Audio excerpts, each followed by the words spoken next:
స్వచ్ఛత అంటే నందిని. నందిని పాలు మరియు పెరుగు. నమస్కారం. మనం పంచతంత్ర కథలు చెప్పుకుంటాం కదా! పంచతంత్రంలో చాలా చిత్రమైన కథలు ఉంటాయి కదా! ఇప్పటిదాకా మనం విన్నవన్నీ విచిత్ర గాథలే. ఇది ఇప్పుడు ఇంకొక ప్రత్యేకమైన గాథ. మనుషుల్లో రకరకాల మనస్తత్వాలు ఉన్నవాళ్ళు ఉంటారు. ఒక్కొక్కళ్ళు ఒక్కొక్క రకమైన ఐడియాస్ తోటి ఉంటారు. మన ఐడియాస్ ప్రకారమే మనం లివింగ్ స్టైలు, మన జీవన విధానం ఆధారపడి ఉంటుంది కదా! దాన్ని గురించిన ఒక చేపల కథ చెప్తారు. మత్స్యత్రయ కథ దీని పేరు. 3 చేపల కథ. చూద్దాం. ఒకానొక అడవిలో ఉన్నట్టు ఒక పెద్ద చెరువు ఉండేది. ఈ చెరువులో ముగ్గురు స్నేహితులు, చేపలు స్నేహితులుగా ఉండేవాళ్ళు. ఈ ముగ్గురు వాళ్ళ వాళ్ళ సమూహానికి రాజుల్లాగా ఉన్నారనమాట. అయితే వీళ్ళలో ఒక్కొక్కడికి ఒక్కొక్క పేరుంది. అనాగత విధాత మొదటివాడు, రెండోవాడు ప్రత్యుత్పన్న మతి, మూడోవాడు యద్భవిష్యుడు. వీళ్ళు ముగ్గురు ఫ్రెండ్స్గా ఉండేవాళ్ళు. వీటికి సొంత సమూహాలు ఉన్నాయన్నమాట. అయితే ఏమైంది, ఒకనాటి సాయంకాలము ఈ 3 చేపలు కొంచెం నీటి ఉపరితలానికి వచ్చి కబుర్లు చెప్పుకుంటుండగా ఒక బెస్తవాళ్ల సమూహం ఆ పక్క నుంచి వెళ్తుంది. బెస్తవాళ్ళు అంటే చేపలు పట్టేవాళ్ళు, ఫిషర్మెన్ అంటాం కదా, వాళ్ళు జాలరి వాళ్ళు అంటారు, లేదా బెస్తవాళ్ళు అంటారు. ఈ చేపలు పట్టేవాళ్ళు సింపుల్గా. వీళ్ళు వెళ్తూ వెళ్తూ ఆ చెరువులోకి చూసి ఇంత పెద్ద పెద్ద 2-3 చేపలు కనపడేసరికి వీళ్ళు ముగ్గురు బయటకు ఉన్నారు కదా, కొంచెం నీళ్ళలోంచి పైకి తేలుతూ కనపడుతున్నారు. ఆహాహా, చేపల చెరువు బాగా నిండిపోయింది, బ్రహ్మాండమైన సైజులో ఉన్న చేపలు ఉన్నాయి, కాబట్టి రేపు పొద్దునే వలేసి పట్టేద్దాం, వీటిని కనుక పట్టుకుంటే నెలగ్రాసం లభిస్తుంది అని మాట్లాడుకుంటున్నారు. ఎప్పుడైతే ఈ మాటలు చెవిన పడ్డాయో హడిలిపోయారు. ఈ చేపల్లో ఒకళ్ళిద్దరు హడిలిపోయారు, మిగిలిన వాళ్ళు కూల్గా ఉన్నారు. అయితే ఈ హడిలిపోయిన వాళ్ళల్లో అనాగత విధాత అంటే రేపేదైనా ప్రాబ్లం వస్తుందని ముందే ప్రతిక్రియ చేసేవాడనమాట. అనాగతం అంటే ఇంకా రాని దానికే ప్రతిక్రియ చేస్తాడు వీడు.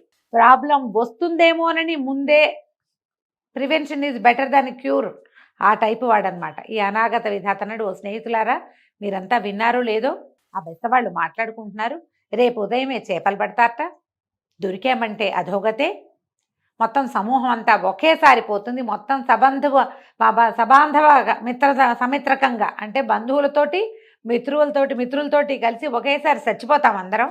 చేపలను ఏమిటి తీసి నీటిలోంచి తీసి బయటేస్తారు, కాసేపు అటు ఇటు కొట్టుకుని చనిపోతాయి కదా చనిపోతాయి, అందుకని చచ్చిపోతాం, అందుకు మనం ఇక్కడి నుంచి వెళ్ళిపోవాలి అని అనాగత విధాత చెప్పాడట. ఎప్పుడైతే ఈ చచ్చిపోతాము, మనకి రేపొద్దున ఇలా ప్రాబ్లమ్స్ వస్తాయి అని అనగానే ప్రత్యుత్పన్న మతి ఇతనేమిటి, ఏదైనా సమస్య కనపడంగానే ప్రతిక్రియ చేస్తాడు. అనాగత విధాతేమో వస్తుందేమో అని చేస్తాడు.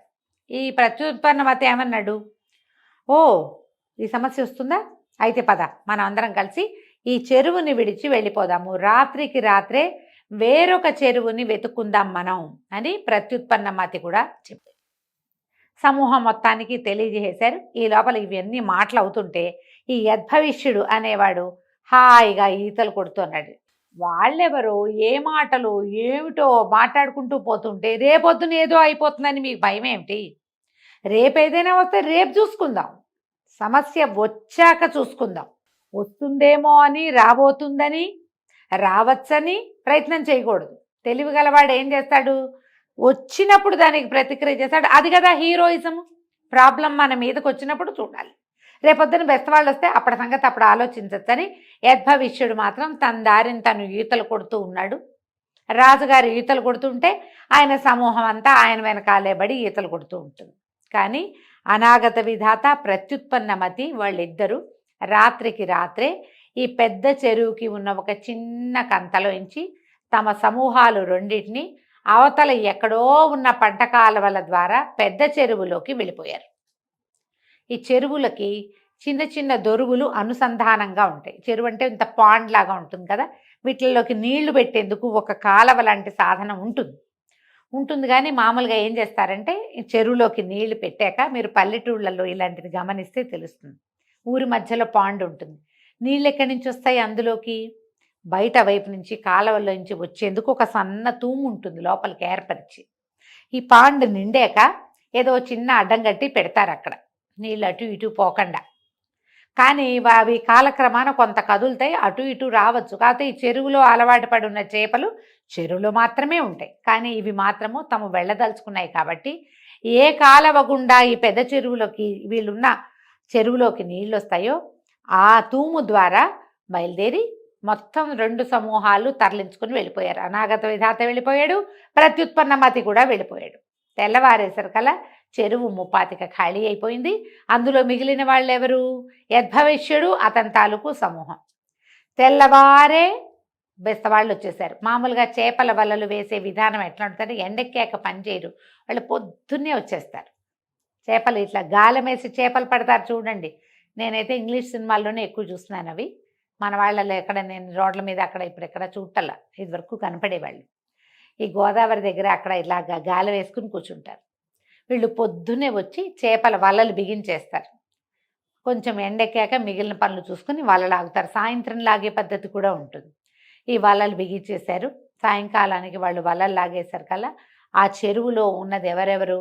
యద్భవిష్యుడు అండ్ కో మొత్తం వాళ్ళకి వచ్చేసింది. సాయంత్రం అయ్యేసరికల్లా యద్భవిష్యుడు అనుకో చక్కగా పరలోక ప్రయాణం చేసేసారు. ఆ చేపలు పట్టుకుని ఏమిటో నిన్న చాలా చేపలు చూసాం, ఇవాళ కొద్దిగానే ఉన్నాయి, అయినా పర్వాలేదు చేపలు గైరుగా ఉన్నాయని ఈ ఉన్న చేపల్ని మాత్రమే బెస్తవాళ్ళు పట్టుకొని వెళ్ళిపోయారు. మొత్తం చెరువు ఖాళీగా అయిపోయింది. రేపొద్దున కనుక పెద్ద చెరువులో దీనికి అనుసంధానంగా దూరంగా ఉన్న చెరువులో వల వేసేటట్టయితే ఈ చెరువులో నుంచి ఆ చెరువులోకి వెళ్ళిన యద్భవిష్యుడు, ప్రత్యుత్పన్నమతి అనుకో ఉన్నారు కదా మొత్తం సమూహం, వాళ్ళంతా మళ్ళా చల్లగా తమ పాత దారి ద్వారానే పాత ఇంటికి వచ్చేస్తారు. ఎప్పుడు కూడా ఎస్కేప్ ప్లాన్ ఉండాలి. ఇళ్లలోంచి ఎస్కేప్ అవ్వక్కర్లా, సమస్యల్లోంచి ఎస్కేప్ అవ్వాలి. ఎప్పుడు ప్లాన్ బి ఉండాలి. ఏది చేసినా మనం, ఏ కొత్త ప్రయత్నం చేసినా, ఎక్కడైనా మనం ఉండాల్సి వచ్చినా, ఎక్కడికో వెళ్ళాం, వేరే ఒక ఊరు వెళ్తున్నాం, ఒకళ్ళ ఇంటికి వెళ్దామని ప్లాన్ చేసుకున్నాం. ఒకవేళ వాళ్ళు లేకపోతే, ఒకవేళ వాళ్ళు ఎక్కడికైనా వెళ్తే, వాళ్ళ ఇంట్లో ఏదైనా ప్రాబ్లం వస్తే వాట్ ఈజ్ ప్లాన్ బి? అది ఆలోచించాలి కదా. ప్లాన్ బి ఉంచుకోవాలి ఎప్పుడు కూడా. ఈ విషయాన్ని అర్థమయ్యేలా చెప్పడం కోసమే మనకి విష్ణు శర్మ గారు ఈ కథ చెప్పారు. నీకేదైనా సమస్య రావచ్చు అని అనుమానం ఉంటే ఎస్కేప్. సమస్య వస్తోంది అని తెలిస్తే ఎస్కేప్. వచ్చాక చూద్దాం అనుకున్నావా, నువ్వు దొరికిపోయావే. ఇంకా ఎస్కేప్ అయ్యేందుకు ఏ రకమైన అవకాశము మనకి లభించదు. ప్రాబ్లమ్స్ రాకుండానే ఉండాలి. వస్తాయి అనిపించంగానే రెండో దారి వెతుక్కోవాలని రాజకుమారులకి అర్థమయ్యేలాగా చెప్పడానికి ఈ కథ చెప్పారు. బాగా అర్థం చేసుకోండి.